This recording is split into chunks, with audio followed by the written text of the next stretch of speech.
આ પોલીસ વાળા અહીંયા ઊભા છે, એમને ખબર પડી ગઈ છે દાંતાના પાતલિયામાં જઈને શું વાત થઈ. પાડલિયામાં પોલીસ વાળાને માર માર્યો. અમે કઈ તીર કામઠા લઈને એમ જ બેઠા નથી.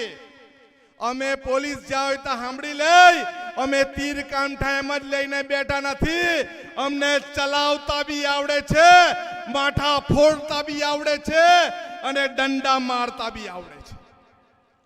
અને જરૂર પડે આ ભાજપ વાળાને આપણા ઘરમાં આવવા દેવાના નથી. આ નારંગી ગેંગની નારંગી પીલીને એનું જ્યુસ કાઢતા પણ આપણને આવડે છે. આવડે છે ને બધાને? આવડે છે ને? અરે આપણે આ ચોર લોકોની સભામાં શું આપણા ગામમાં આરએસએસ વાળા આવે, આપણને ધર્મના ઝઘડામાં લાખે, આપણને આવીને જ્ઞાત જાતના ભેદભાવ કરે. પણ આપણે એક છે. અને આપણે કોણ છે? આપણે કોણ છે? કોણ છે ભાઈ? નકલી આદિવાસી આવી ગયા એવું લાગે ચંદ્રિકાબેન. આપણે કોણ છે? આદિવાસી. ભાઈ નકલી આદિવાસી હોય તો નીકળી જજો. આપણે કોણ? આદિવાસી. આપણે કોણ? આદિવાસી. હવે અત્યારે વિધાનસભા ચાલુ છે. અમિતભાઈ બી આપણી સાથે, કાંતિભાઈ, જિગ્નેશભાઈ આપણી સાથે છે.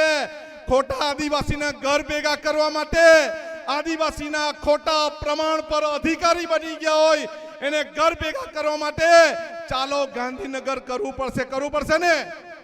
કરવું પડશે ને? તો આપણે દરેકે વિધાનસભા ચાલુ થાય એટલે ગાંધીનગરનો ઘેરાવો કરવો પડશે. કરવો પડશે ને?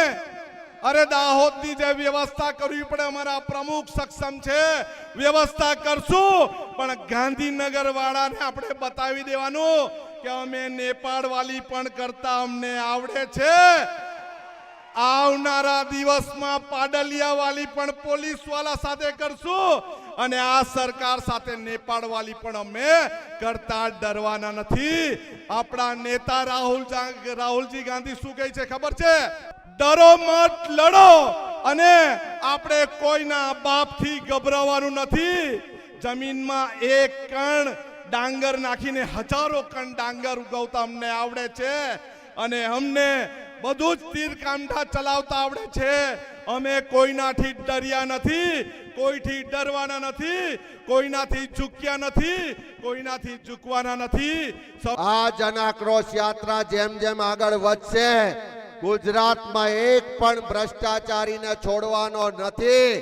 અને 2027માં પરિવર્તન થાય, એક પણ ભ્રષ્ટાચારી બહાર નહીં હોય.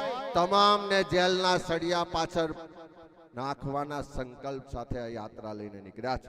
ત્યારે મારી આપ સૌને વિનંતી છે કે જેમ આ 5 હાથ આંગળીઓ છે, આમ જુદી જુદી હોય તો એની કોઈ તાકાત નથી બનતી. પણ આ 5 આંગળીયાનો આવો મક્કમ મુક્કો બનાવીએ તો ભલભલી સરકારોએ પણ ઝૂકવું પડે. આપણા બધાના જુદા જુદા પ્રશ્નો છે, જુદી જુદી ફરિયાદો છે, તકલીફો છે. પણ બધા જ ભેગા થઈને લડીશું તો કોઈ આપણને હરાઈ શકવાનું નથી. અને આ લોકશાહીમાં બાબા સાહેબ આંબેડકરે બંધારણે આપણને મતનો અધિકાર આપ્યો. દેશના વડાપ્રધાનના મતની કિંમત પણ એક છે. અને દાહોદનો કોઈ સામાન્ય ખેત મજૂર હોય એના મતની કિંમત પણ એક છે. એકવાર તાકાતથી, એકવાર વિચારીને, કોઈ પણ લોભ લાલચ શરમમાં આયા સિવાય તમારા દીકરા દીકરીઓના ભવિષ્યની ચિંતા કરી, આપણી જે અસ્મિતા છે એની ચિંતા કરી, આપણી પર જે અત્યાચાર થાય છે, અન્યાય થાય છે, ભેદભાવ થાય છે, એને એકવાર યાદ કરીને આવતી તાલુકા જિલ્લા પંચાયતમાં બતાવી દો કે આદિવાસીનો પાવર કેવો છે, આદિવાસીનો કરંટ કેવો છે. અને અહીંયાથી જેમ અનંતભાઈએ કીધું કે આ તાકાત બતાવીશું તો એમને નમવું પડશે.